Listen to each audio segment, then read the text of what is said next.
As always, this video is going to be coming from a place of pure channeled truth and contemplation, but this video is going to be most likely my most intellectually challenging and rearranging and disruptive video, particularly if you're coming from a variety of other Chosen One content, because this information is channeled from Uranus. There is so much information that I'm trying to pack into this one video, and I have so many notes that go all over the place that this is going to seem like a very chaotic video that's all over the goddamn place.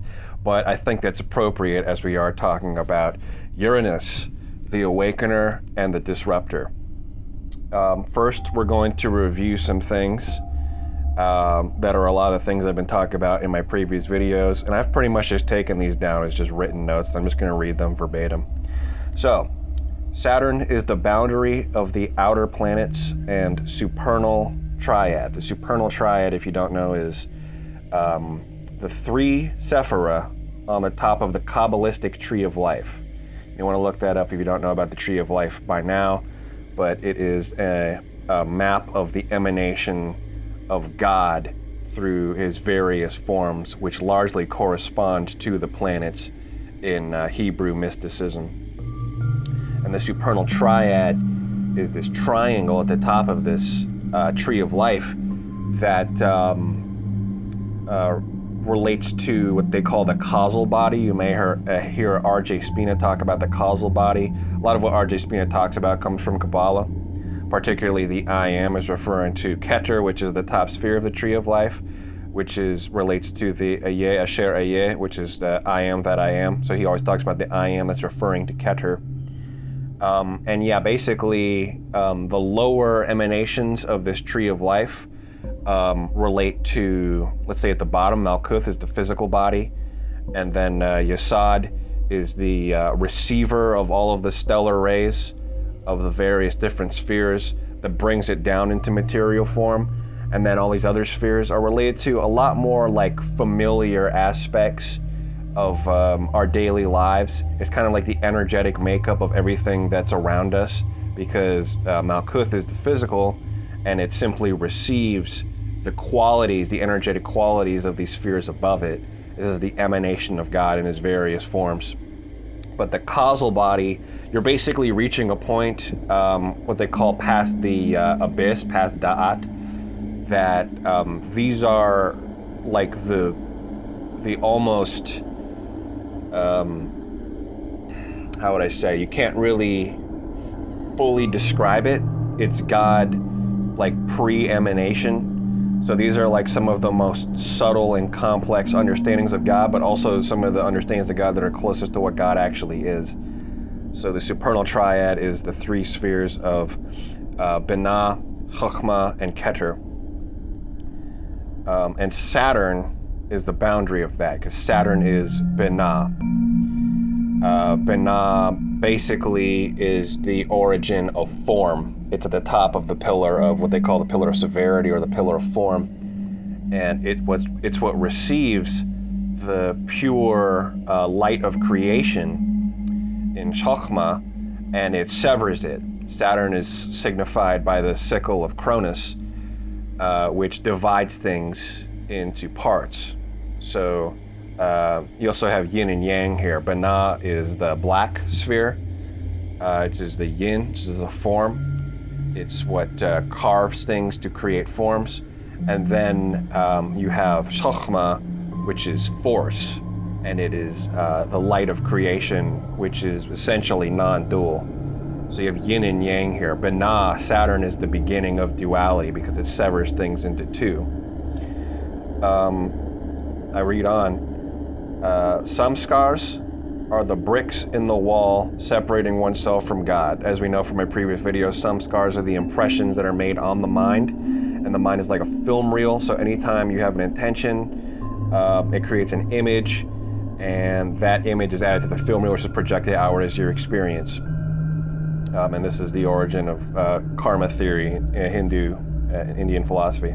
But samskars are the bricks in the wall separating oneself from God, particularly the negative samskar. Samskars of fragmentation, right? So these are essentially the Saturnine samskars. Saturn is the shadow. So whenever you have a action you take that increases separation, particularly through the forms of what we call the 7 deadly sins, these images that we make in our mind on the film reel is actually a brick in the wall separating us from God more and more. I read on. Every action taken is practice making its samskar more durable. The more you habitualize something, the harder it is to dissolve the samskar, strengthening the wall between you and God. This reminds me of a Bruce Lee quote. It's, I fear not the man who has practiced 1,000 different kicks one time, but I fear the man who has practiced one kind of kick 1,000 times. When you habitualize something, it becomes a stronger part of your being, a stronger part of your energetic being, and therefore, if you are strengthening and habitualizing a samskar, a brick is made, and that brick is going from something fragile to something more tough and more durable. So when you build this whole wall through your actions of perversity, you are blocking God out, because God is the unifying love that brings everything together. So when you act out in negative ways against your fellows, or out towards the world, you are creating in your own mind a samskar of separation, which is a brick in the wall separating you from God. And every time you practice that more and more, that wall becomes harder to tear down between you and God. I read on. So the path to God is through all the darkness you've created. And this is why chosen ones suffer. Yeah, so that's the whole thing about it. Saturn is the boundary. Saturn is what says, you go no further unless I say so. And that's the scheme of the traditional planets. In the traditional scheme, Saturn is the outermost planet, and it's the lord of the boundaries, the lord of the labyrinth and blockades and obstacles, right? This is the creator of form. So very easily Saturn creates labyrinths in which you cannot navigate out of unless it says you can. And so the path back to God, which is to the I Am, to the Keter, the Ayeh Asher Ayeh, first you must go through Binah. This is the path, the pathways of the tree of life. The Kabbalistic tree of life has various pathways between the spheres. And to get back to God, you have to go through Saturn. You have to go through Binah. And since Saturn is darkness, and they associate Binah with what they call the vision of sorrow, which is the confrontation of your shadow, the confrontation of these terrible, horrible scenes. You have to go through your own psychological shadow. You have to go into the darkness of your being to get to the core of your own being, where the I Am is. The process of returning to God through this darkness is called evolution, and it's accomplished through alchemy. Yes. See how it all comes together here? Pluto, the Lord of alchemy, at the core of your being. To get there, you need to move through all of the lead, through all the darkness, and this is why chosen ones suffer. But first you have to amass all that darkness, which is the descending souls. They habitually create bad karma, like almost addictively, so that they can experience perfect duality, and then they have to come back to God through their own shadow. And that's what a descending soul is. That's what a chosen one is. We are former descending souls coming back to God through our own darkness. Okay, now on to another concept. Earth is like a sponge. It really helps to go through all my former videos on this. Earth is like a sponge. People with negative polarity, which are people that reject Pluto and move towards the earth, worldly things, the 10,000 things of the world, the things experienced the five senses, distractions, outwardness. People with negative polarity soak up whatever system is dominant around them in a shallow and thoughtless way. Earth drinks in things on the surface and buries them down. Moon and Earth have a strong relationship. Moon is exalted in Earth's sign, Taurus, and the moon is related to receptivity and passivity. I like to, once again, as a way of describing the difference between Pluto and Earth, there's so many ways you can break it down, but Pluto is that which penetrates to the core of something and brings it to the surface, and the Earth is the opposite of that. The Earth is what takes things at the surface and buries it deep down within, and this is related to reincarnation a lot.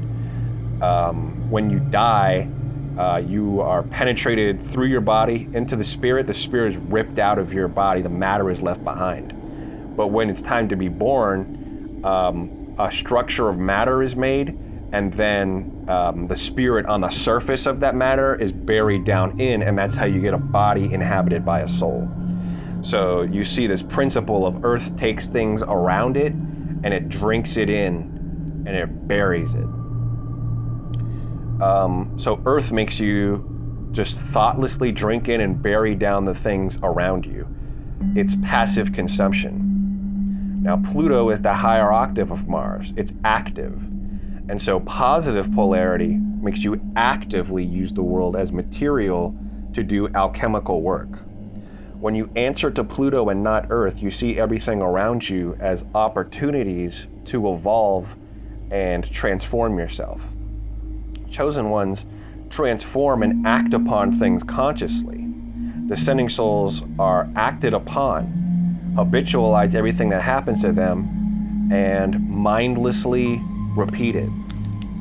Indeed, this is the difference between the descending soul and the ascending soul, is that because the ascending soul is progressing towards the I am, progressing towards Keter, and progressing towards alchemy, we are creators. We are moving towards a space of being creators, whereas descending souls are recipients.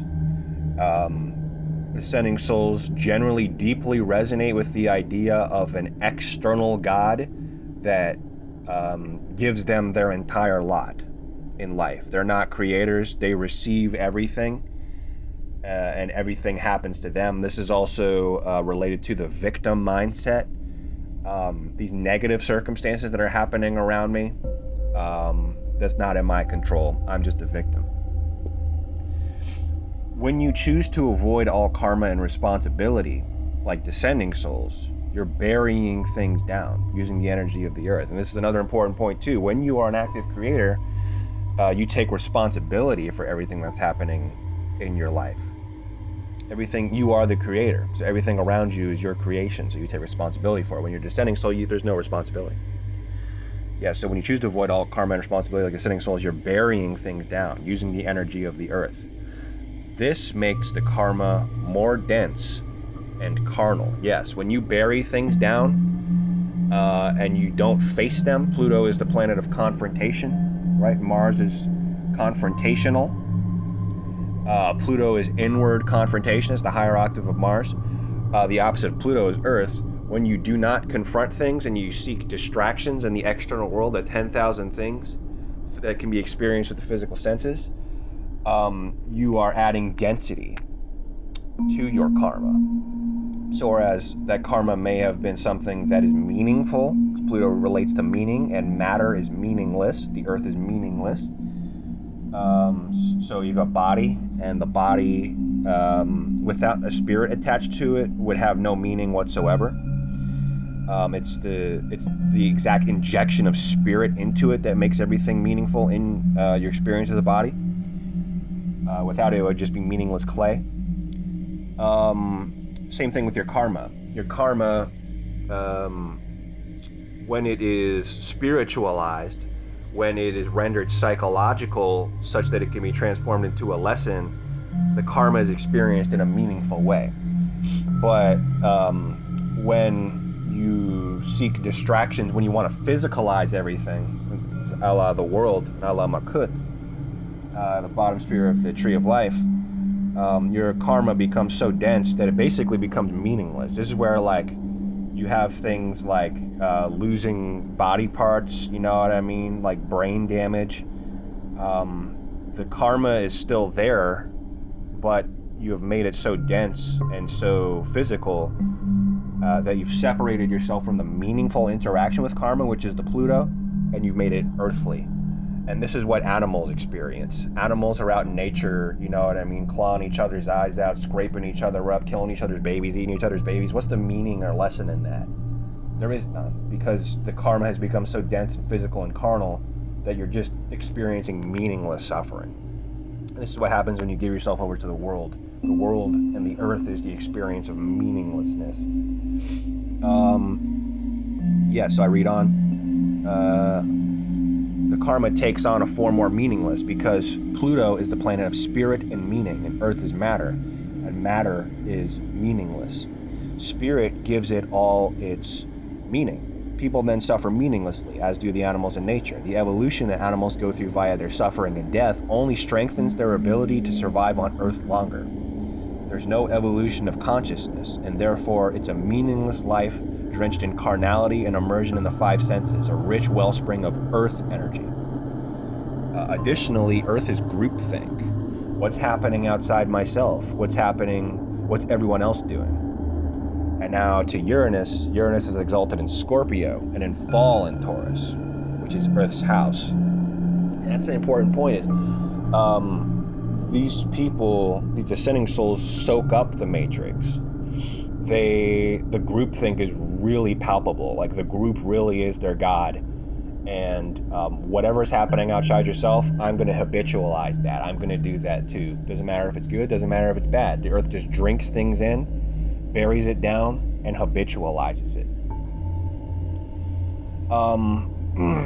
As a transitional point, I've been working on this Uranus video, the concepts of the Uranus video, for several months now. It's just such a massive planet that's so vast and so complicated and so technical and so challenging that it just takes so much contemplation to really put it in a way that is productive and meaningful.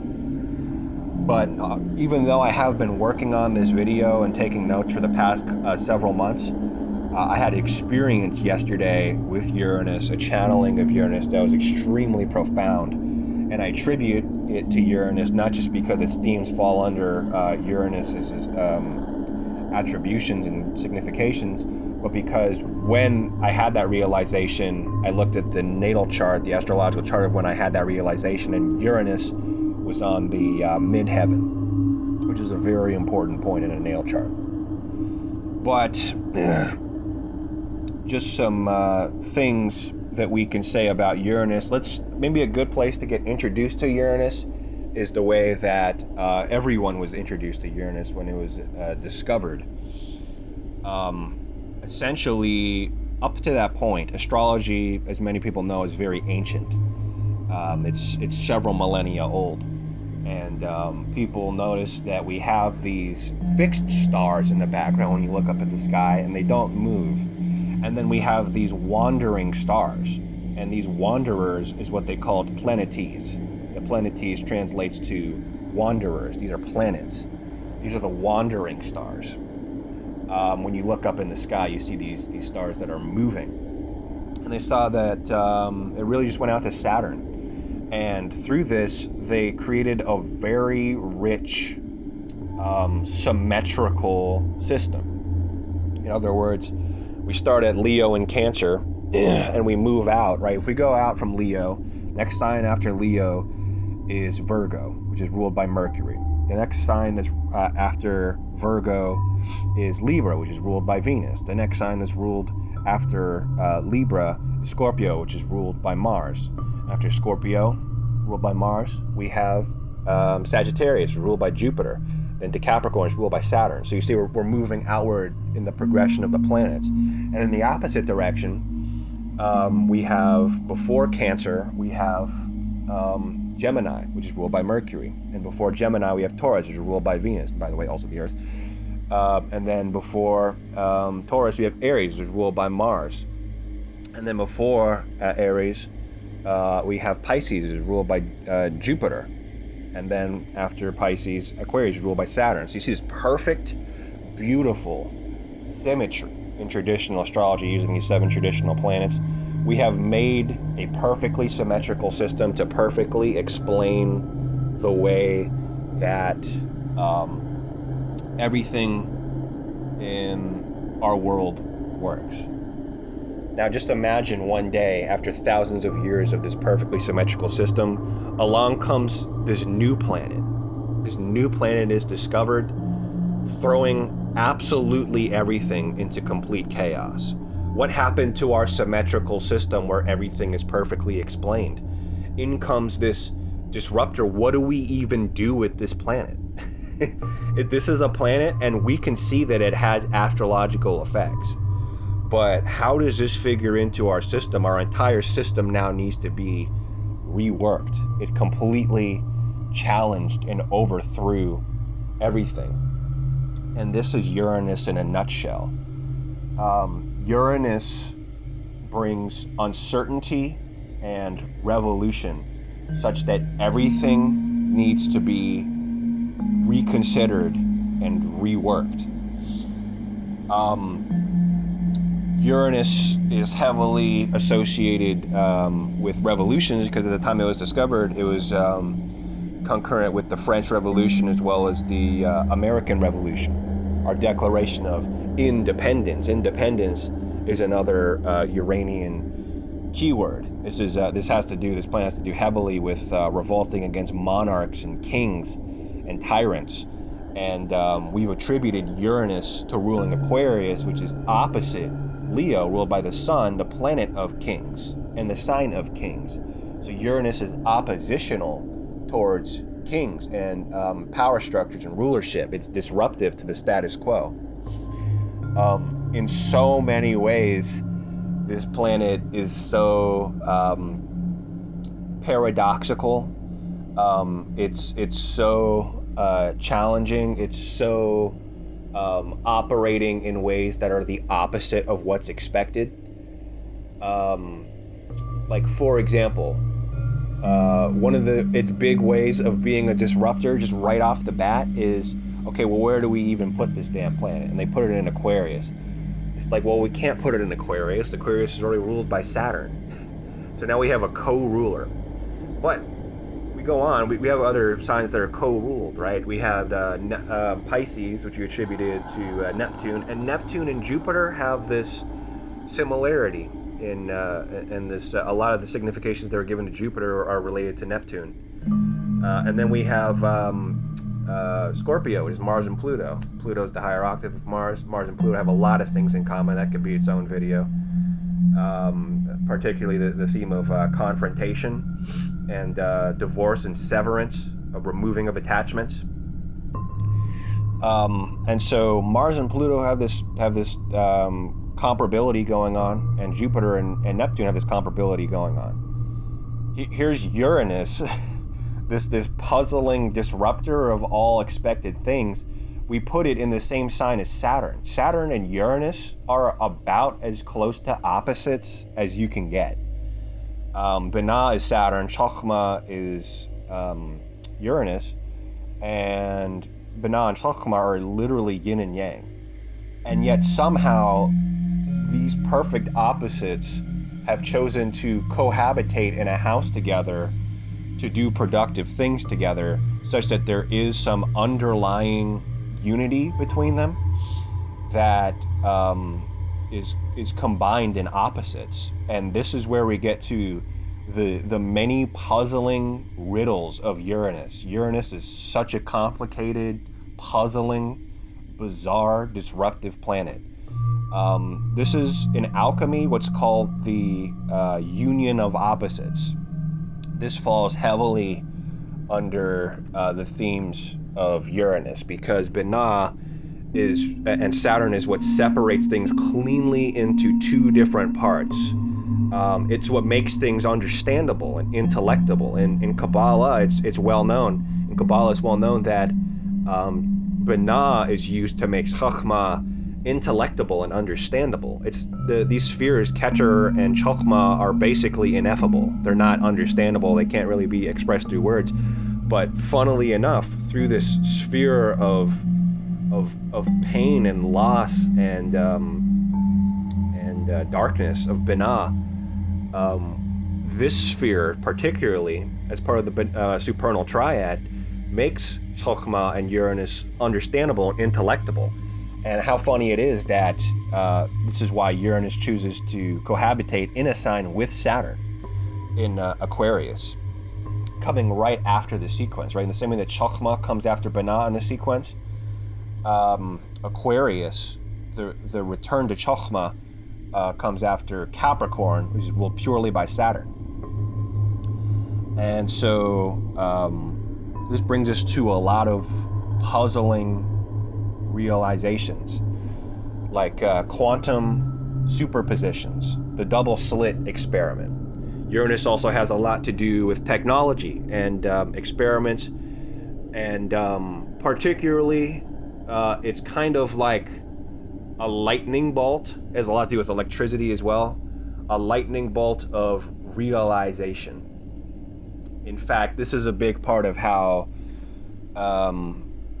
its experience is. Uranus is very instantaneous and sudden in its effects.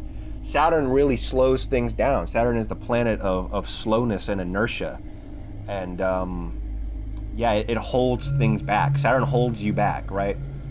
You have things in your life that you want to pursue. Saturn says no, it holds you back. And it doesn't say no, you can't never have it. It says you can't have that yet. It slows you down. It's the brakes. But and Saturn is also, of course, the lord of time. The time is separations into moments, using this sickle of Cronus that cleaves things in two. Saturn creates these separations, but Uranus has no understanding of these things because it's pre-division. So Uranus gives you the understanding that time is an illusion and everything is happening right now. The past is happening right now, the future is happening right now, everything's happening right now because this is pre-division and separation of time. So when Uranus is experienced, it's experienced instantaneously. Its effects, its transits are immediate, sudden changes that are very quick. We can compare. A really good place to start to understanding Uranus is actually through electricity and through batteries. We have, let's say we create a simple circuit with a 9-volt battery. We just take a little piece of copper wire and we attach it to the two cells of a 9-volt battery, like the one that you'd see in your smoke detector. So we have in one cell positive charge, and then another cell negative charge. And let's say we cut that wire, and now it's open. Well, we've just used Saturn. We've used that sickle of Cronus to cleave things in two. Nothing moves. No electrons are going to move in that circuit because it's an open circuit. Now, what happens when we put that wire back together? Now the electrons move. And how fast do electrons move? Basically the speed of light, right? It's not even something you could hardly measure. It moves incredibly fast as Uranus operates. So here we get a sense of what Uranus does is we had potential energy sitting there in that circuit, such that when we close the circuit, that potential energy becomes kinetic energy. Those electrons move again at the speed of light. This is everything. Right now you can't see me, but I'm holding up a piece of black tourmaline, it's a stone. I'm holding it up, and when I raise it up, we're adding potential energy, right? It's not energy in motion yet, but if I were to let that go, if I were to let that stone go, drops, and that's because that energy is in motion. Well, how can things need energy to be in motion? That energy is gravity. By lifting it up and changing the 2 points of added potential energy, me holding it there is Saturn. Saturn holds things back, remember? So Saturn holds things in a place of potential energy. It's not time for that energy to be active yet. But what does Uranus do? Drops. How fast does that drop? You know, you drop something off a building, it goes flying by. So what Uranus does is it corrects the difference between 2 points of potential energy through kinetic energy to equalize the potential energy between those 2 points. And that's what's happening in a battery. Eventually a battery runs out. That's because Uranus is trying to make it run out. It's trying to create those connections, those lines of connection, such that the negative and the positive of that cell can be equalized, and that battery can be dead. A battery becomes dead when the division of negative and positive in those cells fails, and the difference in charges is neutralized. And in a funny way, what I've just described is basically entropy. That's the heat death of the universe. That's my way of understanding entropy. I know that other people use it, describe it as like a measure of disorder or randomness in a system. I just like to understand it as energy has been separated in the universe into different clusters of parts, and heat death occurs when every amount of potential energy and every cluster of atoms is perfectly equally distributed, because all of the energy has been perfectly equally distributed. And once all the energy has been equally distributed, there is no more energy for things to move. That's heat death. And that's basically what Uranus works towards. So it's funny that it does occupy the winter of the zodiac in the last 3 signs, which signifies endings. Yeah, in a lot of ways, it has to do with the end of these dualities and separations. For example, we have light. And is light a wave, or is light a particle? Those are 2 different things, a wave or a particle, or at least we thought so in our understanding of classical mechanics in physics. But that was a Saturnian way of thinking. With Uranus, we realized that it's quantum. It's a superposition. This is the double slit experiment. The double slit experiment was we were shooting photons of light through some slits, and we realized when we have a measuring device to measure what the spread of those photons looks like when it hits a sort of recording, just call it like a foam just so you understand it, a backdrop that records where the light hits. We realized that if we had, like, let's say like a webcam, and we turn it on to measure the difference, it would change to a wave formation. It would have light banding. But when we would turn it off, it would turn back to a particle formation. And so what's going on there? Let's like slow down. Let's wait a minute here. You're telling me that the observation of the light changes it from a wave to a particle? Not really even observation. This is kind of the suggestion that we really are in a simulation. Light changes based off of if it's being measured or not, such that we have evidence that it did this or it did that. That is not explainable through our current understanding, right? That can basically, in my opinion, only be explained as being we're part of sort of a simulation. The light is intelligent. The light knows when it's being measured or not, and it changes state based off of that. And this is basically the ground zero of quantum mechanics. Quantum physics is this double slit experiment. So the question is, what is it really? Is light a wave, or is it a particle? And Uranus says yes. It's called the quantum superposition. It's almost kind of like Schrodinger's cat. It's the uncertainty. We have a cat in a box, and there's a 50% chance of a lethal toxin being released inside of that box. Now you tell me, is that cat alive or is that cat dead? Well, from my framework, from my frame of understanding, I don't know. It's a superposition of alive or dead at this present state, because this is a state of uncertainty, and this is what Uranus is all about. This is pre-division, pre-separation, a la Binah and Saturn. We have not divided things into alive or dead yet. This is both alive and dead, or neither alive nor dead. This is a point in the emanation of God where things lack certainty and form, right? So yeah, I mean, there's so many ways that Uranus engenders uncertainty and exceptions to rules and disruption. And it is this uncertainty that kind of functions as like a channeling. Because when we're talking about higher octaves, we say that Uranus is a higher octave of Mercury.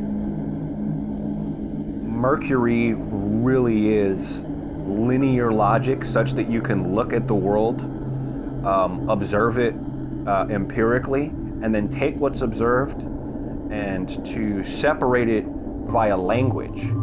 Language is basically assigning divisions of houses as to the meanings of things via words. Like every word is a house that contains a certain subset of reality that is observable, and it's a part of it. And by putting all of those parts in order with a sound, we are able to examine the world and contemplate it intellectually through linear logic and through empiricism of what is observable. And that's Mercury. But when we come to Uranus, this really is a state beyond linear logic and largely beyond conscious contemplation as you would using Mercury. So this is why Uranus is the lightning bolt. It is the spark of inspiration and innovation, because it's God-given. It's God-given. In fact, in Kabbalah, Chokhmah, the divine name for Chokhmah, is Yod-He-Vav-He, the Tetragrammaton, also known in the Bible as Yahweh. That's how they spell that, Y-H-V-H, Yahweh. So there is a very big correlation between the god Yahweh and, funny enough, Uranus. Mostly God is understood through the divine name of Saturn, which is Yahweh Elohim. So once again, this is God becoming intellectible, understandable, beyond the ineffable. Through Saturn, through Yahweh Elohim, we understand Yahweh, and through Yahweh we may understand Ayeh Asher Ayeh, the I Am, which is some of the finest, most subtle level of God. But nevertheless, this understanding is given to us as God-given. It's not through our own conscious reasoning. It's deep from within the collective unconscious, and really that is kind of the best way to put it. I know this is all kind of sounds very new age. We're hitting the usual story beats here. We're hitting quantum, you know what I mean, spookiness that we're kind of smuggling into spirituality, and we're hitting all of this. We're hitting the collective unconscious. We're hitting Jung. We're hitting everything we need to. It's like it's a new age charlatan. But it is kind of relevant, because I think a really powerful archetype that is related to Uranus is actually experienced through the people that indulge in DMT. Once again, another new age talking point. But I think it becomes a talking point because it's actually kind of significant. All across the world, people who had never talked to each other, they take DMT, and they're experiencing the same entities, which are called the DMT entities. Most famously, Terence McKenna says the machine elves, self-organizing machine elves, which I consider to be a representation of the logos. The way Terence McKenna describes it is that these are beings that when you greet them, it's like you've left this world behind, entered the DMT realm. They regard as the true reality, and they're so happy to see you, and they're saying, look what I can do, look what I can do, and they're creating all of these different things through almost like a musical language, like a language of harmonious melodic sound, and they are self-organizing themselves as a force of harmonious, orderly creation. Yeah, I mean, that's the best way of putting it. A harmonious, orderly act of creation. To me, this is what's called the logos spermatikos, which is creation that carries with it a harmonious order with it, which is the logos of God. But included amongst these DMT entities is one that's actually kind of similar to these machine elves, which is the DMT jesters. And it's really funny and really puzzling to think about, that people all over the world who have not shared their experience describe these cackling jesters that I'm not kidding. They describe them as giving you the middle finger. They're laughing and giving you the middle finger, and the feeling that's evoked by these jesters, that there is kind of like a sour, bitter tone to, like almost like a mocking tone, and I believe that's kind of experientially what, when Saturn and Uranus join forces in Aquarius, it does give this sense of mockery and being humbled for thinking you know it all. That's what the feeling is amongst the people that have experienced these DMT jesters, is you think you know everything and we're laughing at you because you're so limited, and you think you have all of these systems of understanding that make things make sense in the world, but they're so fragile. Let me show you. This is quintessential Uranus, because I think that this archetype of Uranus, and by the way, my point there was, because it's experienced by people all over the world who haven't interacted with each other, in my view, that is pretty good evidence that those archetypes are contained within the collective unconscious, because this is not something that's spread by way of language or stories. These are things that are contained within the deep substructure of the mind. But in the same way that we have these jesters that are mocking you through all of these exceptions to all of the things that you think you believe, we see this a more heavenly expression of Uranus through Socrates. Remember, Socrates gives us the Socratic method. Socrates said, all I know is that I don't know anything, which is like the most Uranus friggin' thing you could ever say. I don't know anything. All knowledge and all understanding comes to me from God. It's all fed to me through God in that moment, and it is subject to change at any friggin' moment. You think you got it all figured out? Well, those jesters that are in your mind are laughing at you for believing that, and so is Uranus. The Socratic method is Socrates would be wandering along and you'd see some pompous philosopher who thinks it has it all figured out. Socrates is famous for this. He would come up and, like a child, you know how a child just keeps saying, why, how, what, how, why? And Socrates would unravel everybody's philosophy down to nothing through this series of questioning. All it took was just a little question, and the little house of cards that they've built up with their systems of understanding all came crumbling down. My friends, this is Uranus. This is the energy of Uranus. The end result of it is, all I know is that I don't know anything. because anytime that you think that you have a system of astrology that's perfectly symmetrical, perfectly orderly, a perfectly designed system, what does Uranus do? We discover it and it comes down, it kicks down that whole house of cards. It's like, nope. Revolution. Uranus is the planet of revolution. I'm getting the honks. That's a good sign. That means I'm speaking truth. You know, you get the Chosen One videos and they're talking truth, and then the demons try to honk on you to get you out of it. It's funny. Revolution is a key word of Uranus. As we know, the American Revolution, the French Revolution, around the time that Uranus was discovered, revolutionary energy. Well, revolution is evolution has been completed. We have evolved a system of thought to its perfect, harmonious order. Now the revolution is, okay, let's kick it down, try again.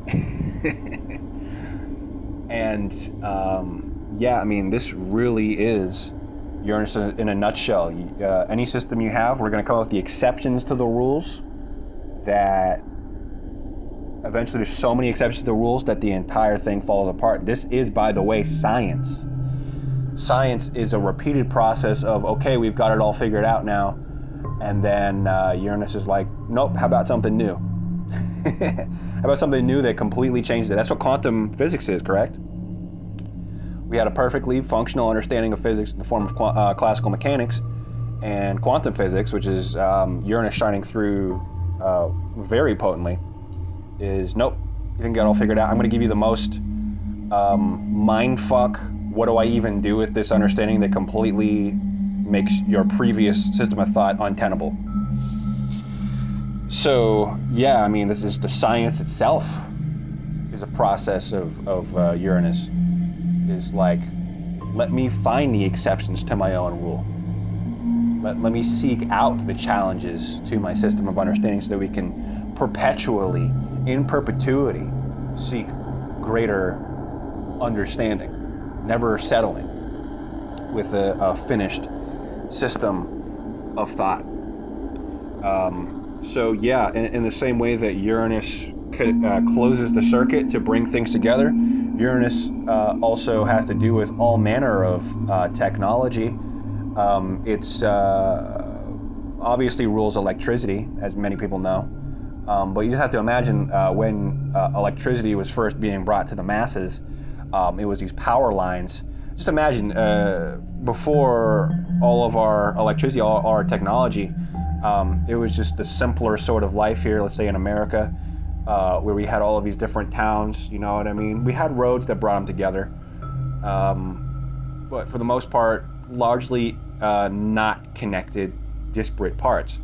Now we have these power lines that we put up along the railways, and now electricity is being carried from town to town.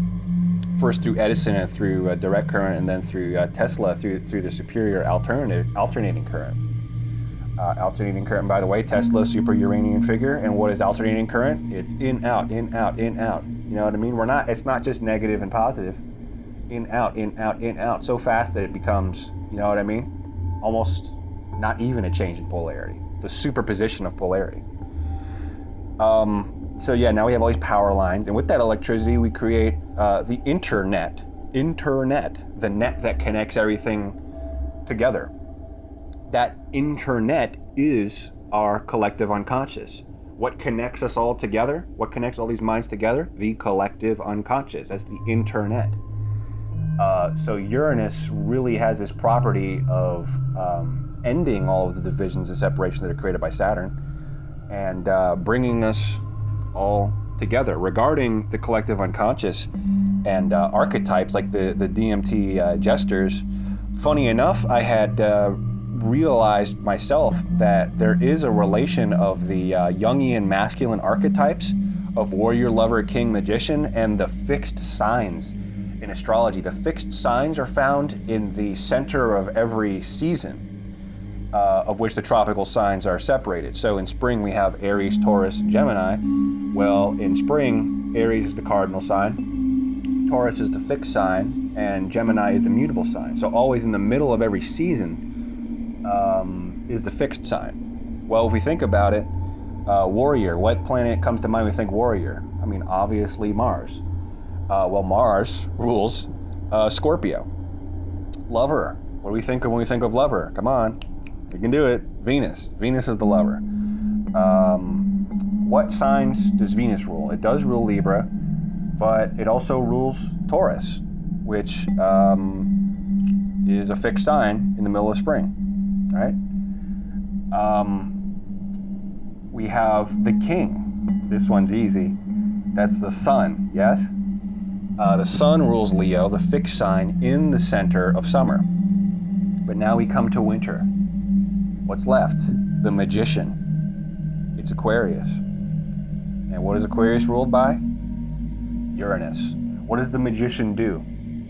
The magician looks upon the world and it sees how it can be rearranged in all kinds of innovative ways.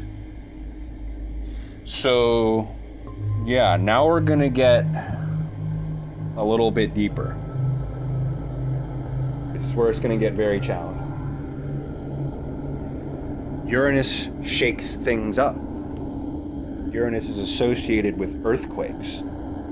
What do you do when somebody is, let's say, you need to get somebody out of somewhere, they drank themselves into, you know what I mean, blacking out? What do you do that you need to get them out of there? You can't carry them, too damn heavy. You gotta wake them up. How do you wake them up? You shake them. You shake them. This is what Uranus does. We're all asleep. We're all in a dream. Saturn is a really important and huge part of making it seem like that dream is real. By separating us from these understandings. And so to descending souls, things really end at Saturn. It's true. It really is true. Uranus, Neptune, and Pluto, if you were to express the themes of these planets, most people become very uncomfortable because they really are not ready for it. It's like picking a fruit before it's ripe. And this is a big part of why chosen ones are so disturbing. Chosen ones are going through, and I quote, spiritual awakening. Well, Uranus is the awakener. It's disruptive. Disruptive to the status quo, that same status quo that the earth is trying to maintain, right? The earth is the god of the descending souls.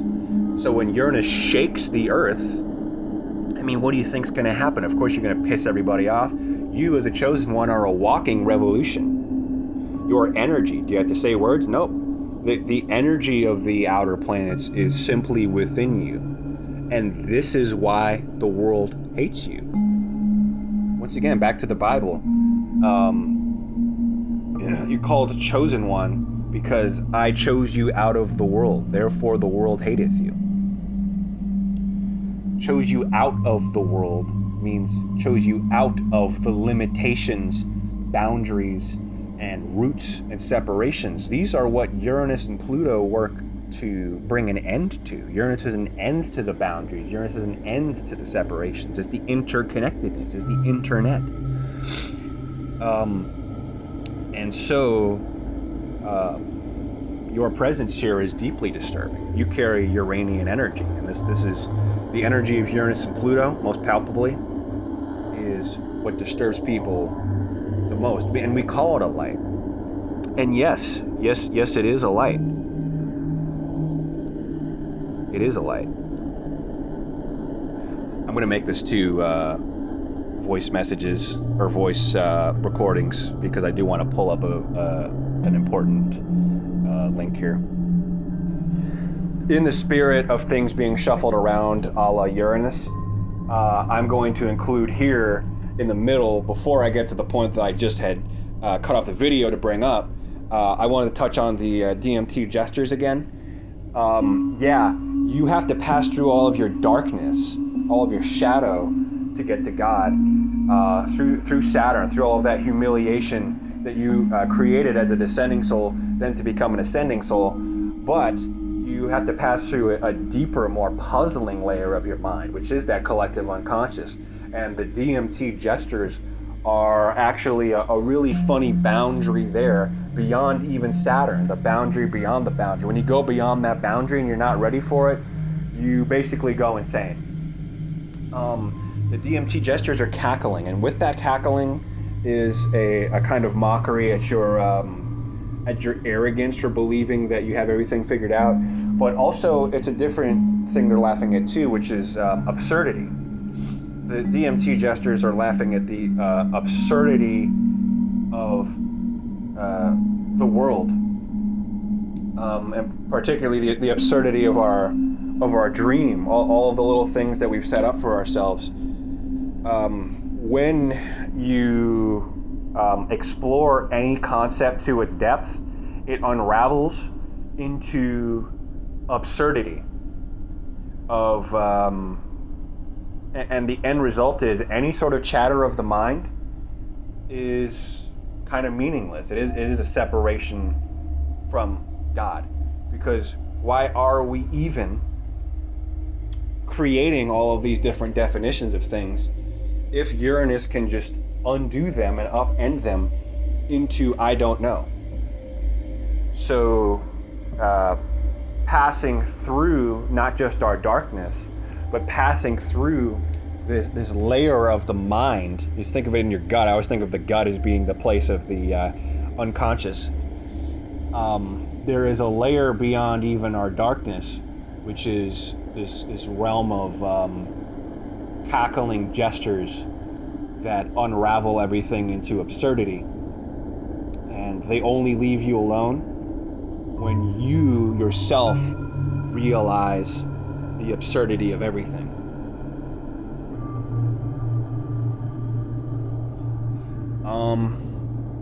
Yeah, I think I'll leave it there. Actually, I'll continue. Yeah, it's basically the DMT gestures are highly convinced of the fact that in a deep sense, everything is worth a laugh because it's all kind of just a joke. I think that's exemplified most by the understanding that everything in our existence is fragile to the point of absurdity. I gave a morbid example to my friend a couple months ago of, okay, you are a beautiful woman who has a lot of friends and a beautiful life and a big house and a beach, and you're just so grateful and you have so much gratitude for all of the beautiful things that's going on around you in your life. And then some guy just comes up right next to you on the beach. She's smiling. You know what I mean? You're smiling, he's smiling. He splashes acid in your face. Your whole life has just been destroyed. None of your friends want to be around you anymore because now you're like a freak. You know what I mean? All the money that people are giving you, they don't give you that anymore. And yeah, everything just descends into a complete dumpster fire. That's a morbid, really sad, depressing story. But it's almost laughable in the sense of how fragile external dependence on the things around us are. That's why Uranus is the signification of independence. But yeah, there's fragility everywhere. There's fragility in the idea that we can have a romantic partner and they're going to be the one who completes us, because we see all around us relationships failing constantly or turning cancerous and just working against the point of what they were supposed to do in the first place. Even if you have the perfect relationship, you will die or she will die. One will be widowed, you'll be reincarnated, and you'll be separated after that point. The body is fragile. Everything around us is just riddled with fragility. And so the idea that we would attach ourselves to any of these absurd, fragile things in our world, to the gestures, is just laughable. This is why Uranus rules independence. We are not dependent on our external things because God is the only absolute thing. Everything in our world is absurdly fragile to the point of being a joke. And therefore, life on Earth is a joke. And I'm going to leave it there, and now we're going to get back to Chokhmah. I'm glad I brought up this link. So let's get a little bit more into Kabbalah here. The Zohar breaks up the word Chokhmah itself into two words, Chokh and Ma. Chokh means potential, and Ma means what is. Thus, Chokhmah means the potential of what is. or the potential to be. This aspect of Chokhmah describes the state of Chokhmah in relation to the Sephirah of Keter. As Chokhmah emanates from Keter, it appears in an obscure and undefined state. It is only potential being. It is virtually non-being. Let me stop here. That is quantum superposition. This is it a wave or is it a particle? It's the potential to be both. It's just the mere potential of it. Okay. Thus the verse states, and Chokhmah emerges from nothingness. This is from the book of Job, 28:12.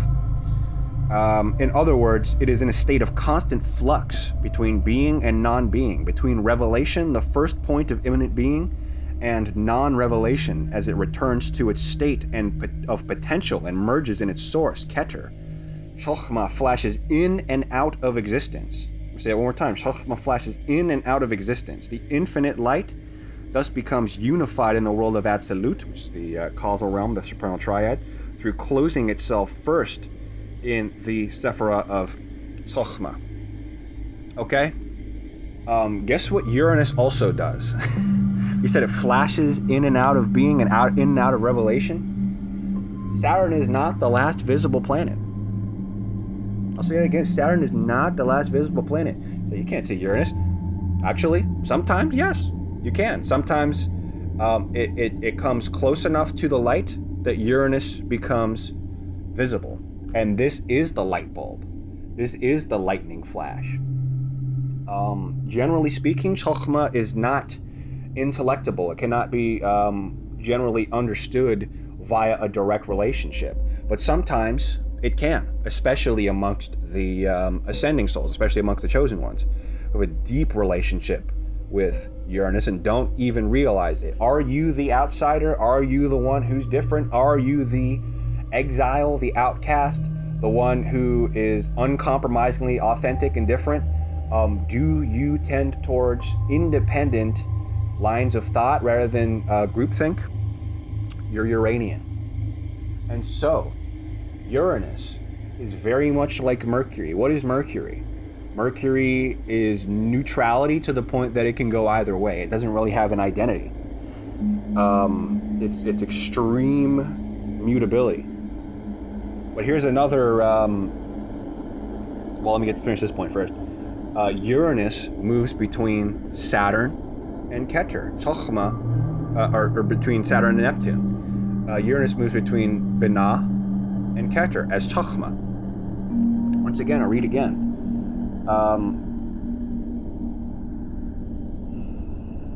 It is a state of constant flux between being and non-being. Well, guess what? Non-being, emptiness, nothingness, this is Keter. This is Neptune. Neptune is the crossroads of what is and what isn't. Whereas Saturn cleaves things into forms, creating the blueprint of what is. So Uranus is the flux between nothingness, the Ein Sof, of which Keter is the only emanation into existence. Uranus goes between that and what is. So Uranus moves in and out of the visible and invisible. Uranus moves from the underworld of the deep unconscious to the conscious. So Uranus makes the unconscious conscious, particularly through the vehicle of Saturn, which makes Uranus intellectible. You see how this all kind of comes together? But another example of Uranus being related to the alchemy, the union of opposites. Uranus has everything to do. It's probably the airiest planet. It is related to the most change, flux, aloofness, detachment from emotions, and it has to do with all kinds of change, basically changing everything via its mutability. Well, guess what sign Uranus rules? It rules a fixed sign, a fixed air sign.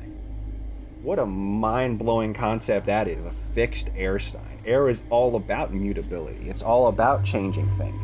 How can it be fixed? How can it be that which does not want to change? And funny enough, yeah, Uranus in a natal chart relates to somebody who is very innovative and loves to change things, but does really resist learning from others, and really insists upon their own independent way of thinking. The independent way of thinking that wants to change everything else. Yeah, that's so funny. Okay, that's our chokhmah. Liberation. Letting off your shackles. Saturn, by the way, is the shackle. Saturn has to do with imprisonment. Saturn has its planetary joy in the 12th house, which is the house of imprisonment. And funny enough, chokhmah, guess what card is associated with chokhmah in the tarot? It's the Fool card. It is kind of like the Jester. It's the beginning of the journey. You think you know, but you have no idea how much you don't know. That's what the Fool is all about. You're gonna learn today, boy, through all of these lifetimes. Yeah, Prometheus is kind of like God giving us these things, right? God gave us things.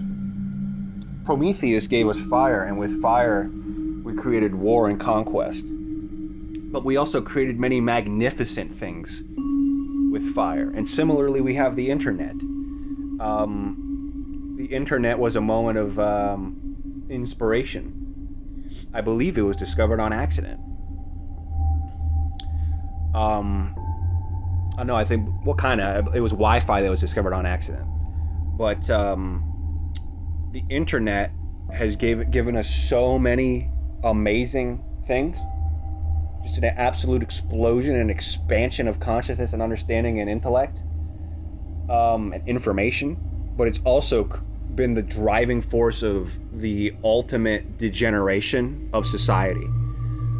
If there was no internet, we would not be having the level of degeneration and decadence and ethical, moral, cultural, and aesthetic decay as we would. The internet has been the driving force behind that. And so it really was like Prometheus giving us that and giving us the destructive and productive potential associated with that. But most importantly, it was given to us. It was an inspiration from God.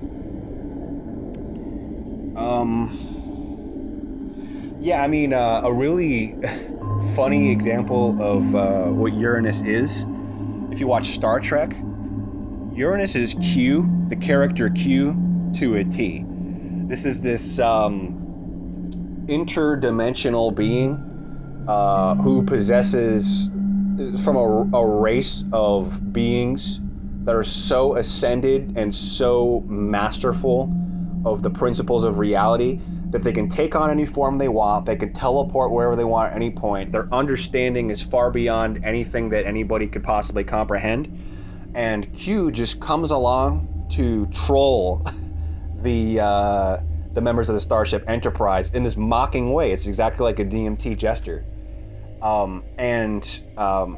Through these humbling displays of mockery, putting the cast of the Starship Enterprise into these compromising positions that bend and break what they think they understand, they all come out of it with a more advanced understanding after undergoing the challenge of having their beliefs challenged in that way.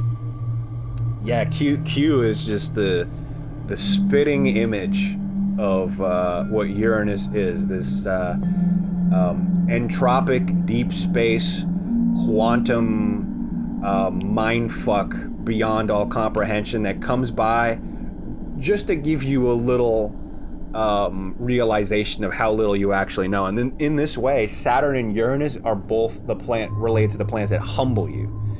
Saturn really gives you more of this flavor of putting you in a position that is low standing, right? So Saturn can make you a peasant. Saturn can make you kind of a laughing stock. Saturn can kind of humiliate you. Saturn can see it that everybody else always picks up on your mistakes, and then you have a low reputation as part of that. It's humbling in a much more traditional understanding. And we have to remember that in order to pass through to God, to the I Am, we have to go through Bana. So we have to go through that darkness, that humiliation. This is the chosen one experience. We created all that darkness. Now we have to pass through that humiliation, through this process of being humbled. But Uranus is a level of humbling that is far beyond that. It's humbling of everything you think you know. Everything you think you know is upended and challenged and turned to the point of just being, you know what I mean? It's like in philosophy, or like, once again, back to the example of a child. If a child keeps asking you why long enough, you're gonna say, I don't know. You know what I mean? It brings you to a lot of funny situations. And funny enough, I think now is the time to bring up this point. This is what hit me yesterday. I was despairing. I was full of extreme anger at all of these people around me, because once again, as a chosen one, I had been placed in this situation, this Saturnian situation, passing through my own darkness, being humiliated by groups of people. Right, the darkness really congregates in groups, like I said in my last video. And I've been placed for like the umptillionth time in a workplace where I'm being group mobbed against. And I was just, once again, I'm somebody who really values fairness and really values equality of outcomes and people learning their lessons. So the vision of me doing the right things, being hurt, them being gleefully and willfully malicious and malevolent. I understand the nature of Saturn. I understand that karma doesn't come on my timeline, and that God uses karma more productively than I would as a way of lashing out because of a hurt ego, and he saves it for the time to be right, to help the individual undergo the evolution that's appropriate to that moment. But that doesn't stop the fact that in this moment I'm hurting and I want to see revenge. And this vengefulness inside of me, this wrath, is just whirling maelstrom of emotion that's just constantly there because I'm always constantly under attack. But in a moment, it all disappeared. But it disappeared with a realization that could only come from Uranus. Uranus was on the midheaven in that moment. And this realization hit me harder than basically any other realization I think I've ever had. And this is why Uranus is not really for most people. Uranus is not for the descending souls because it's so disruptive and it takes you to such strange places in the mind that people consider it so disturbing that they choose to not even venture down that line of thought. But here is what Uranus asked me, and it was hilarious. It was just a simple question that just shattered everything. Asked the question, how do you know they're real? Like, what? What do you mean, how do I know they're real? Like, you know AI? I'm like, yeah. Uranus is like, yeah, I invented that, by the way. If ChatGPT insulted you, would you be focused on watching it suffer as a form of revenge? I'm like, no. Would you be focused, if you dropped the remote on your foot, would you be focused on punishing the remote? No. Okay, now here's the $1 million question. How do you know they're real? Maybe they're just an AI in a bodysuit. Maybe they're more akin to a computer program. And then, if you are trying to watch them suffer so that things are equal, then aren't you just creating negative energy within yourself while nothing happens to them? Aren't you only hurting yourself? And I'm just like, this took my breath away. This is solipsism. Well, a lot of people think of solipsism as the active belief that there's nothing outside of yourself. But solipsism is characteristically Uranian in the sense that it's an agnostic position. It's clouded in uncertainty. There is no evidence or hint that everybody outside of yourself does exist as sentient, feeling, purposeful consciousness with agency, or is just a computer program with no agency and no feelings. There's no evidence, there's nothing that points either way, because this AI, this program, could be optimized to such a degree that it perfectly resembles something with a soul. They can move in all the right ways, say all the right things, have exactly the right look in their eyes to perfectly replicate that, and you don't know. Maybe some people out there have consciousness and sentience and agency. Maybe they are real people. Maybe other ones are what we call NPCs.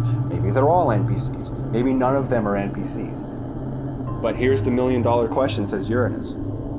Are you going to sit there, writhe in agony, and seethe with anger and vengeance when you don't even know that they're real?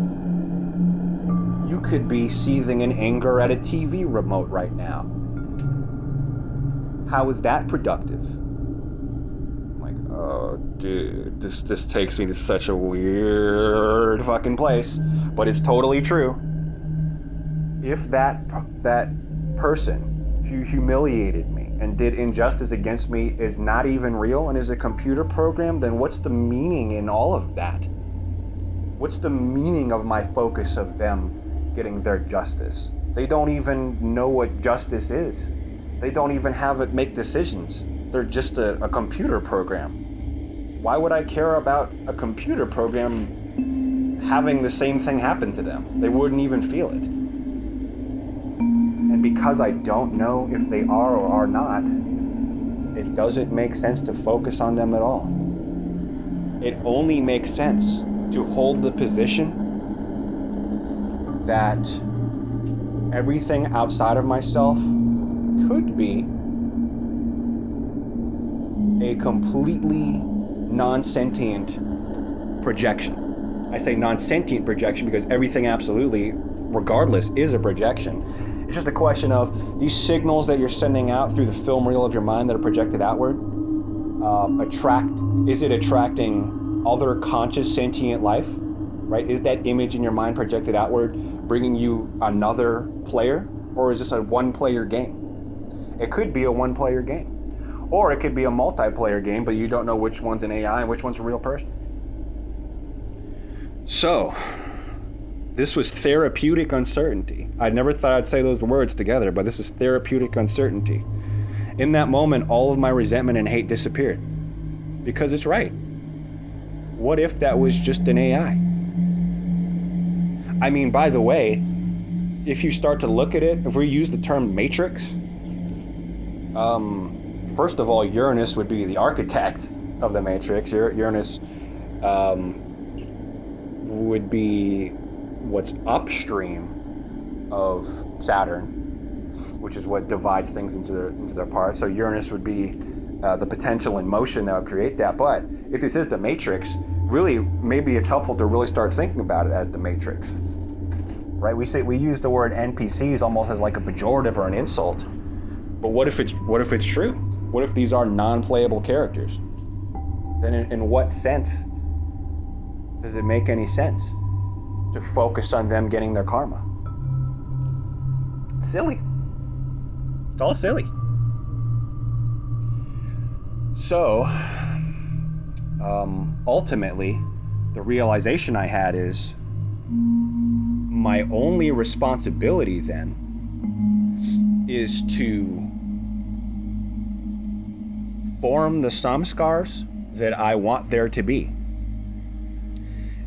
If this is a simulation, and by the way, a really compelling case for this being a simulation is how coordinated all of these people, all these demonic people are. They almost work together in like a clockwork way to set up situations that are damaging to you in a way that is beyond, you know what I mean? Beyond human ability. Like the Welcome to the Awakening guy, on his Chosen One YouTube channel, he talks about how they're all signaling each other and everything like that. All the synchronicities, like, it's, to me, it's even more compelling, the idea that this is a simulation with a bunch of NPCs, with a bunch of AI. But if it is a simulation, then my only mission is to create the samskars that I want to see. It's a simulation by God to spur evolution.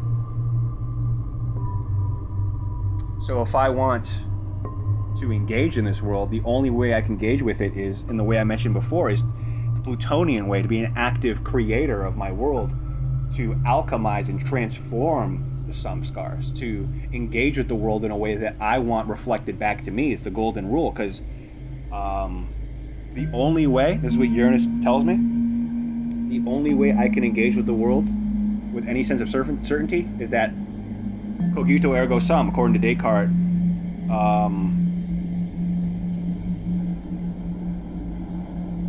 All I know is that I exist. It's all I know as sentient consciousness. Everything else, I don't know.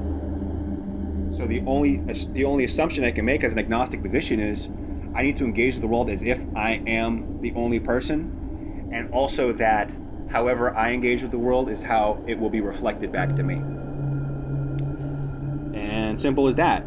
With that realization, the idea of focusing on other people's karma becomes just patently absurd. And this completely holds up logically, in my opinion. So yeah, this was Uranus' profound insight. And you cannot get to Keter through Saturn. You can't get to Keter through Binah. You need Uranus as an intermediary. Because if you are operating from this understanding, like, let's say, classical mechanics, like from like a spiritual lens, understanding things like worldliness and like karma and everything like that, you need that intermediary understanding, which are these disturbing but perfectly valid understandings of Uranus that plunge you deep into uncertainty, lack of definition, the definition that's given to us by Saturn. And yeah, I mean, Uranus brings you to a lot of weird places. I mean, or even philosophy brings you to a lot of weird places. I remember when I was a young man, I was really into philosophy, and one thing that I couldn't get past is I had taken it so deep that I said, what if I have just been flashed into existence in this exact moment, and all of my memories of everything that had happened before are false memories, because I've just been flashed into another universe with false memories of how things are. Then you can't actually know anything. And here we are. This is where Uranus brings us again. All I know is that I don't know anything. And in the real world, most people would become pissed off at this kind of discussion. Like, imagine we're having a discussion about like politics or ethics or something, and then I take it all the way to this agnostic nihilism. You know what I mean? You'd be kind of pissed off. You'd be talking about, like, is it right to do this or that? And I say, oh, I mean, there's nothing to suggest that anything is right or wrong. You know what I mean? It really is a conversation stopper, and in a lot of ways, they ask the question. The follow-up question is, how do you, sir, engage with the world when everything comes down to maybe nothing is real, maybe all knowledge is false? How do you can't possibly engage with the world that way? And now, as a chosen one, is the time to re-explore that question. How can you engage with the world that way? Who said I want to? I love this video. Who said I want to? Maybe my entire goal is to stop engaging with the world. Maybe it's to stop reincarnating here. And with that being said, Why do I need to cling to these false beliefs? Why do I need to cling to the assumption that there's any evidence or suggestion that things can be right or wrong? There really is just the subjective experience of things and principles that repeatedly keep showing themselves to be true, that what is in our mind gets projected back to us. Right and wrong, these are just concepts that we made up. It's just like, why don't you just go around kicking babies then? It's because I don't want to be kicked as a baby. You know? It will all come back. So yeah, Uranus takes you to some weird friggin' places, man. And I guess the last thing I would leave off on Uranus, independence. Uranus is related in a lot of ways, as I mentioned in this video, to independence, right? I have my own way of looking at things. I don't need your input. I don't even want to hear your input. I have my own way of looking at things. But also, we take that concept more broadly, independent. I am not dependent on these worldly things. Why would I be if Uranus can just change it like that, change it like that, change it like that? Oh, you've got a nice little thing set up for yourself? Let's see how you do in this situation. In my opinion, the gemstone of Uranus is Moldavite, which just rapidly upends all of your understandings and completely throws things into a kind of beautiful chaos.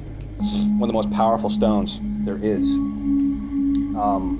Almost like otherworldly. I think they said that it came from like a meteorite impact or something. But yeah, I mean, if everything is constantly being shuffled around, all randomly and all slot machine like, you know what I mean? Why would it make sense to have dependence on anything outside of yourself? It's always subject to change. Always subject to change. That's why the goal is Uranus is shuffling things around in the world. That's what it's doing. We're having all of these different experiences. We're having all of these different lifetimes where things get shuffled around. And the end goal of this being shuffled around by Uranus is to have inward contentment in any situation, regardless of external circumstances. Whatever gets shuffled around, it doesn't matter because I do not have dependence on anything outside of myself. I'm independent. I'm only dependent on what's in. I'm independent. Inside of myself, I create my orientation to the world. I create my own happiness. Whew. This was a spicy one. This one went all over the goddamn place. But, ladies and gentlemen, Uranus, the Awakener. It's Uranus that brings you to Neptune in combination with Pluto. And these are the most destabilizing energies in all of astrology, heavily related to evolution. In fact, another funny quirk about Uranus is the only planet that decided to be exalted in the sign. How do I even say this? Let me just give the example. Pluto is exalted in Aquarius. It's in fall in Leo. Okay? Let me just say it like this. Pluto is exalted in Aquarius. Uranus is exalted in Scorpio. That means they're exalted in each other's signs. Pluto's sign is Scorpio, Uranus' sign is Aquarius. They're exalted in each other's signs. There's no other example of this in the zodiac. Uranus has just got to be different. Yeah, I mean, like, the closest that ever comes to it is Mars is exalted in Capricorn, and Saturn is in fall in Aries.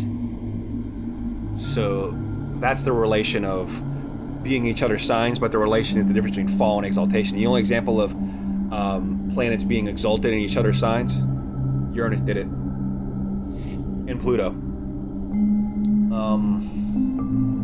So yeah, Uranus is always exceptions to rules, man. But Pluto and Uranus are extremely radically destabilizing energies that upend and uproot everything outside of yourself. So here we have Uranus, the awakener, being shaken awake. Is anyone outside of yourself even real? Or are they just an AI? Regardless, everything is an internet and an interweb of connectivity via the collective mind. Thank you for joining me. Uranus return. Signing out.